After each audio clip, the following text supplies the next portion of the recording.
வணக்க மக்களே, நாம இந்த ஆரோக்கியமான பதிவில் பூண்டில் நிறைந்துள்ள மருத்துவ நன்மைகளை பற்றி நம்ம விளக்கமாக பார்க்க போகிறோம். பூண்டு நம்ம காலையில் எழுந்ததும் வெறும் வயிற்றில் 2 பல் பூண்டு சாப்பிடலாம்.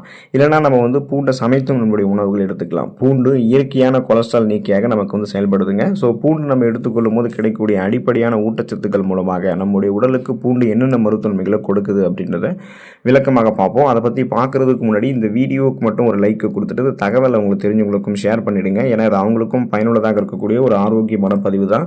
இது போன்ற அப்டேட்ஸ்கள் நீங்கள் தொடர்ந்து பார்க்குறதுக்கு நம்மளுடைய ஹெல்த் நியூஸ் தமிழ் சேனலை மறக்காமல் சப்ஸ்கிரைப் பண்ணி வச்சுக்கோங்க. பக்கத்தில் இருக்கக்கூடிய பெல் பட்டனையும் கிளிக் பண்ணி ஆல் அப்படின்ற ஆப்ஷனையும் செட் பண்ணி வச்சுக்கிட்டீங்க அப்படின்னா நாங்கள் போடக்கூடிய எல்லா அப்டேட்ஸும் உங்களுக்கு நோட்டிஃபிகேஷன் அடிக்கடி சேரும். சரி வாங்க மக்களே, இப்போ வீடியோக்குள்ளே போயிடலாம்.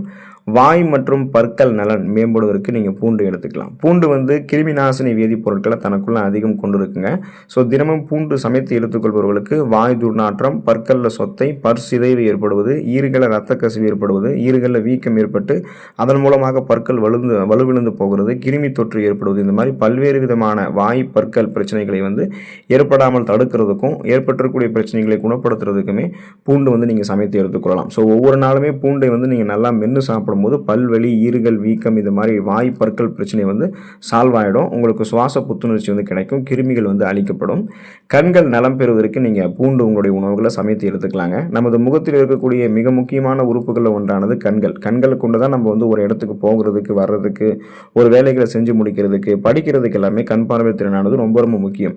இந்த கண்கள் பாதிக்கப்படாமல் பார்த்துக்கொள்வது அதை விட ரொம்ப ரொம்ப முக்கியம். ஆனால் இன்றைய காலத்தில் நம்ம ஃபோன்ஸ், லேப்டாப்ஸ் அதிகமாக யூஸ் பண்ணுறதாலையும், வயசாகக்கூடிய முதுமை காரணத்தினாலையும், ஊட்டச்சத்து பற்றாக்குறையாக இருக்கக்கூடிய உணவுகளை எடுத்துக்கிறதாலையும், சில பேருக்கு ஜெனட்டிக் ரீசன்ஸ்னாலையும் கண் பார்வை திறன் பாதிக்கப்படதான் செய்யுது. முதியவர்களுக்கு மட்டும்தான் கண் பார்வை திறன் பாதிப்படையுதா அப்படின்னு கேட்டினால் கிடையாது. குழந்தைகளுக்கும் இளைஞர்களுக்குமே இப்போ ஊட்டச்சத்து குறைபாடால் கண்கள் தொடர்பான பிரச்சனைகள் ஏற்பட்டு தான் இருக்குது.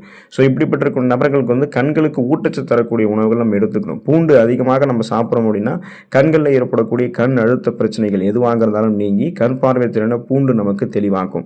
கண்களில் இருக்கக்கூடிய கருவிழியினுடைய ஆற்றலில் பூண்டில் இருக்கக்கூடிய ரசாயனங்கள் மேம்படுத்துது.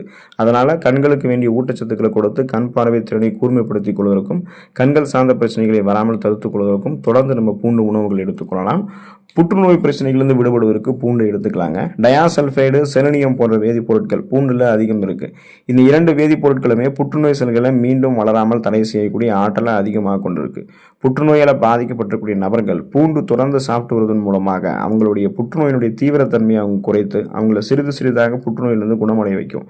சுருக்கமாக சொல்லணும்னா ஃப்ரீ ரேடிக்கல்ஸ் என்று சொல்லக்கூடிய தீங்கு விளைவிக்கக்கூடிய புற்றுநோய் செல் பரவலிடமிருந்து விடுதலை பெறணும் அப்படின்னாலும், அந்த புற்றுநோயை வராமல் முன்னாடியே தடுக்கணும், அதாவது அந்த செல்களை பரவாமல் முன்னாடியே தடுக்கணும் அப்படின்னாலுமே நம்ம தொடர்ந்து நம்மளுடைய உணவுகள் என்ன பண்ணலாம் அப்படின்னா அந்த பூண்டு சேர்த்துக்கலாம். ஸோ பூண்டு சேர்க்கும் போது நம்மளுடைய உடலில் இருக்கக்கூடிய நச்சுக்கள்லாம் நீக்கப்படும். இப்போ தொழிற்சாலை அதிகமாக இருக்கக்கூடிய பகுதிகளில் வசிக்கிறவங்கெல்லாம் அருந்தக்கூடிய நீரில் மிகச்சிறிய அளவில் ஈயம், பாதரசம் போன்ற மிகுந்த ஆபத்தை ஏற்படுத்தக்கூடிய ரசாயனங்களினுடைய கலவை எல்லாம் இருக்கும். இப்படிப்பட்ட சூழல்களில் வசிக்கிறவங்களால் தினந்தோறும் அல்லது வாரத்தில் 3 முறையாவது உணவுகளில் பூண்டு சேர்த்து செய்யப்பட்டிருக்கக்கூடிய உணவுகளை சமைத்து எடுத்துக்கிட்டாங்க அப்படின்னா உடலில் இருக்கக்கூடிய அந்த ரசாயனங்கள் நச்சுத்தன்மையெல்லாம் முறியும். அந்த புற்றுநோயெல்லாம் ஏற்படாமல் பூண்டு நமக்கு தடுத்துருங்க. நீரிழிவு பிரச்சனைகள்லேருந்து விடுபடுவதற்கு நம்ம பூண்டு எடுத்துக்கலாம். அதாவது உங்களுக்கு அந்த சர்க்கரை வியாதி, சுகர் ப்ராப்ளம் இருக்குது அப்படின்னா ஒரு குறிப்பிட்ட அளவில் பூண்டை நீங்கள் சமைத்து சாப்பிட்டு வந்தீங்க அப்படின்னா உங்களுடைய உடலில் ஓடக்கூடிய ரத்தத்தில் குளுக்கோஸினுடைய அளவு கட்டுக்குள்ளே நீரிழிவு நோய் தீவிரமாகாமல் பாதுகாக்கப்படும். வாழ்நாள் முழுவதுமாகவே நீரிழிவு நோயாளிகள் பூண்டு சாப்பிட்டு வருவது அவர்களுடைய உடல்நலத்தை மேலும் சீர்கேடாமல் பாதுகாக்கும் அப்படின்றத மருத்துவ நிபுணர்கள் குறிப்பிடுறாங்க. இப்போ நம்மளுடைய ரத்தத்தில் கார்போஹைட்ரேட் அதிகமாக இருக்குது அப்படின்னா அந்த கார்போஹைட்ரேட்டோடைய அளவு அதிகமாக இருக்கும்போது ரத்தத்தில் சர்க்கரையினுடைய அளவு அதிகமாக இருக்கும்.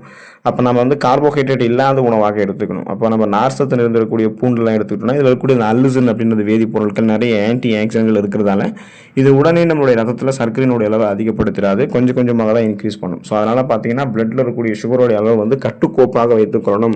அந்த சுகர் ப்ராப்ளத்திலிருந்து நீங்கள் விடுபடணும் அப்படின்னாலுமே அந்த இன்சுலின் சென்சிட்டிவிட்டி திறனை மேம்படுத்தி, அதாவது இன்சுலின் உணர்திறனை மேம்படுத்தி போதுமான அளவுக்கு இன்சுலினை நம்மளுடைய ரத்தத்தில் சுரக்க வச்சு சர்க்கரையை கட்டுப்படுத்துறதுக்கு பூண்டு உங்களுக்கு ஹெல்ப் பண்ணும். ஸோ நீங்கள் நீரிழிவு ப்ராப்ளம் வரக்கூடாது, முன்னாடியே ஆரோக்கியமாக தடுத்து நிறுத்தணும் அப்படின்னாலுமே இப்போ இருந்து தொடர்ந்து பூண்டு உங்களுடைய உணவுகளை நீங்கள் சமைத்து எடுத்துக்கொள்ளலாம்.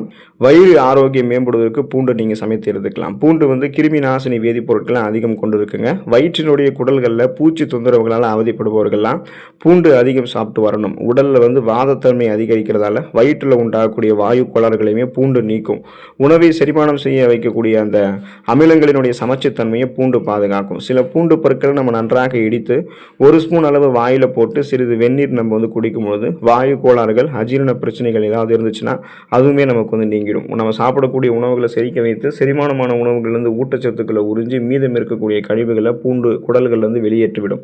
சீரற்ற குடல் இயக்கம், கடுமையான மலச்சிக்கல், வயிற்று வலி, வாயு பிரச்சனை, வயிற்று பொறுமல், வயிற்றுப்போக்கு, வயிற்று உப்புசம் என எதுவுமே இருக்காது. ஒட்டுமொத்தமாகவே வயிறு குடல் ஆரோக்கியமாக இருக்கும். செரிமான மண்டலமே உங்களுக்கு வந்து வலுப்பெற ஆரம்பிக்கும். ஸோ இந்த அளவுக்கு நீங்கள் நன்மைகளை பெறணும் அப்படின்னா அன்றாடம் தினந்தோறும் சமையலில் வந்து பார்த்தீங்கன்னா பூண்டு சமைத்து எடுத்துக்கொள்ளுங்கள். ஆரோக்கியமான மருத்துவமைகளை பெற்று நலமோடு வாழக்கூடிய வாய்ப்பை பெறுங்க. உடல் நலத்தை பராமரித்துக் கொள்ளுங்கள். அடுத்த ஆரோக்கியமான பதிவில் மறக்காமல் சந்திப்போம். நன்றி மக்களே.